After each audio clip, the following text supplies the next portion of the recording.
be great. And then you, as a mother or a parent, you can start to teach them or help them to remember to come back to their whole selves by reminding them of the things that they love. And then at the same time, you could do the same list for yourself, could you not? I think it would be good. And you can find what you like when you were a child.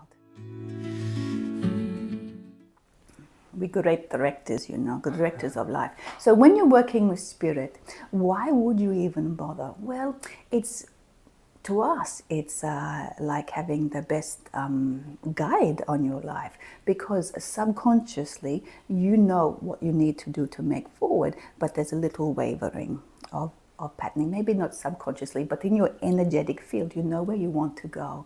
And these are touchstones. These are bringing back to you, or what we call back to home, which is understanding yourself.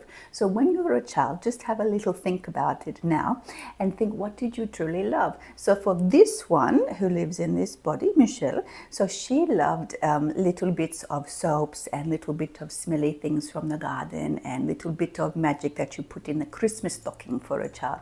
So for her, they were real treasures. So it became a long distance from having those little treasures to doing the work that she does of creating products that she wants to have a frequency to that bring her back to herself, and then she just shares it with others.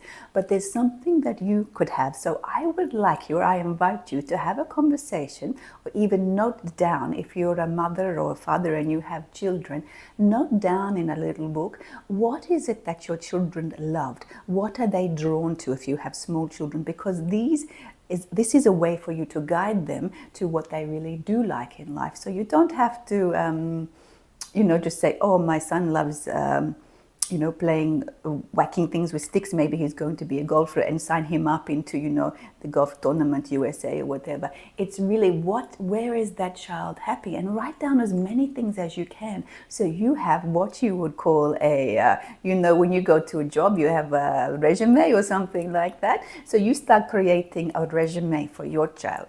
So oh, remember when you did this, you loved that. That brought the biggest smile to your face. Remember when you did that, you had such compassion for that being. So you write down these little notes and you have a little file for them. I think that would be great. And then as a mother or a parent, you can start to teach them or help them to remember to come back to their whole selves by reminding them of the things that they love.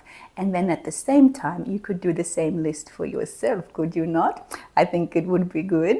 And you can find what you like when you were a child. And so just to remember, what did I really love? Because what happens is you think the things that you love are what everybody loves, but not everybody would have loved what this one in the body did with they not playing with soaps and trying to get all the talcum powder from the mom's thing and make plaster casts and try to heal things that weren't broken, She had a lot of time on her own, so she thinks she was like a scientist with oils and scent.